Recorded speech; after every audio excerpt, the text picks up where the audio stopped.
Sinimula na ang pagsusuri kung dapat bang isama sa Witness Protection Program ang mag-asawang Sara at Curly Discaya.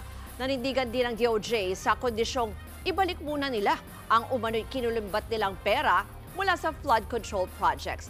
Live mula sa Maynila, nasa frontline ng balitang yan si Gio Robles. Gio, kamusta ang naging evaluation dyan ng DOJ? Ruth, 2 oras tumagal ang initial evaluation ng Justice Department kina Curly at Sara Discaya kaugnay sa hiling nilang mapabilang sa Witness Protection Program.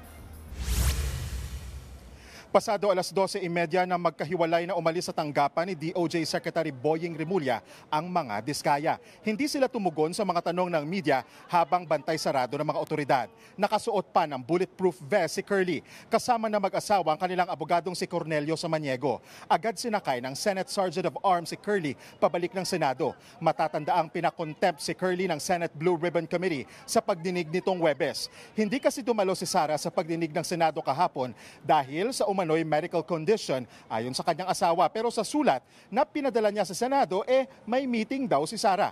Ayon sa DOJ, nakasalalay sa pagsasabi ng katotohanan at pagbabalik ng umano'y nakuha nila mula sa flood control projects kung makakapasok sa WPP ang mag-asawang Discaya. Kasunod nito, susukatin din kung talaga bang nasa peligro ang kanilang buhay. Pakinggan natin ang bahagi ng pahayag kanina kay DOJ spokesperson Miko Clavano. Sa tingin po kasi ni Secretary, hindi naman po pwedeng bigyan ng immunity ang isang tao kung hindi pa siya, kung unjustly enriched po siya. It's a very awkward and sa tingin po namin, it is not the way to go about things. Kaya the Secretary is very stringent and very stern in his condition and demand to return the money first before anything. Iginiit din ni Clavano na ang proteksyon ay pribilehiyo lamang at hindi karapatan. Maaari raw bawiin yan kung mapatunayang nagsisinungaling ang mag-asawang Discaya. Babala pa ni Clavano, posibleng kasuhan sila ng perjury kung mahuhuling nagbibigay nga sila ng peke o magkasalungat na pahayag. Binigyang diin din ni Clavano na magkaiba ang protected witness sa state witness. Ang una, nasa jurisdiksyon ng WPP at tumutukoy sa kaligtasan.